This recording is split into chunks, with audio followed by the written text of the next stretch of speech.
Ողջույն սիրելիներս, ուրախ եմ ձեզ տեսնել հայկական խոհանոց ալիքում։ Եթե ձեռքի տակ դդմիկ ունեք եւ ցանկանում եք պատրաստել դդմիկով տարբերվող մի յուրահատուկ բան, ապա առաջարկում եմ միասին պատրաստել դդմիկով նրբաբլիթներ։ Այս նրբաբլիթները այնքան փափուկ եւ նուրբ են, որ դրանք կարելի է լցոնել ցանկացած միջուկով։ Դե ինչ, ժամանակ չկորցնենք եւ անցնենք գործի։ Վերցնում ենք 350 գրամ դդմիկ, հեռացնում ենք ծայրերը եւ մարացնում ենք։ Քանի որ դդմիկը մատղաշ է, ես կեղևը չեմ հեռացնում։ Մարացնելուց հետո լցնում ենք համապատասխան տարայի մեջ եւ ձեռքի բլենդերով աղում ենք, այնպես որ խոշոր կտորներ չմնան։ Եթե ձեռքի բլենդեր չունեք, հոգ չէ, դդմիկը կարող եք անցկացնել մսաղացով։ Ձեռքի 1-2 շարժում եւ վերջ, պատրաստ է։ Սիրելիներս, եթե ձեր բալիկները դդմիկ չեն սիրում, ապա սա լավագույն տարբերակն է դդմիկը նրանց սննդակարգում ընդգրկելու համար։ Դդմիկով նրբաբլիթները այնքան համեղ են ստացվում, որ խորհուրդ եմ տալիս միանգամից պատրաստել կրկնակի չափաբաժնով, քանի որ շատ արագ վերջանում են։ Այստեղ կավելացնենք 1 ձու, 2 ճաշի գթալ ձեթ, կես թեյի գթալ աղ, կես թեյի գթալ սոդա եւ 350 մլ գոլ կաթ։ Այս ամենը մի լավ խառնելուց հետո ավելացնում ենք 180 գրամ ալյուր։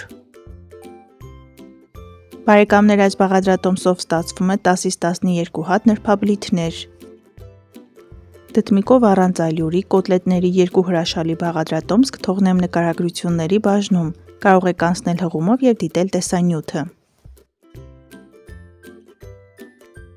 Թաց եւ չոր բաղադրիչները միացնում ենք իրար եւ պետք է ստանանք ահա նման զանգված։ Խմոր պետք է լինի սովորական նրբաբլիթների խմորից մի փոքր պինդ։ Տապակը մի լավ տաքացնում ենք, վրան մի փոքր ձեթ ենք տարածում, լցնում ենք խմորը եւ նրբաբլիթները տապակում ենք երկու կողմից մոտ 1-1.5 րոպե։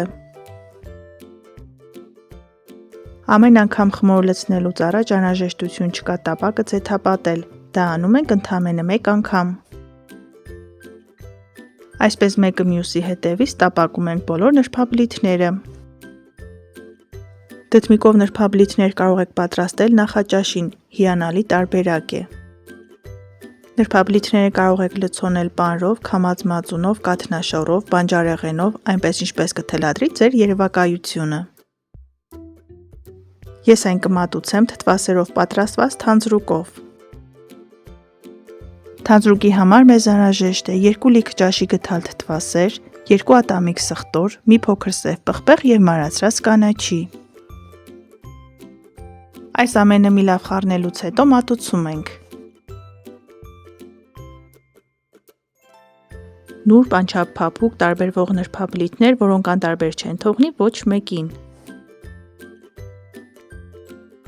Դե ինչ սիրելիներս, այսօր էլ այսքանը, պատրաստեք սիրով, սնվեք առողջ եւ եղեք առողջ, ցտեսություն, կհանդիպենք հաջորդ տեսանյութերում։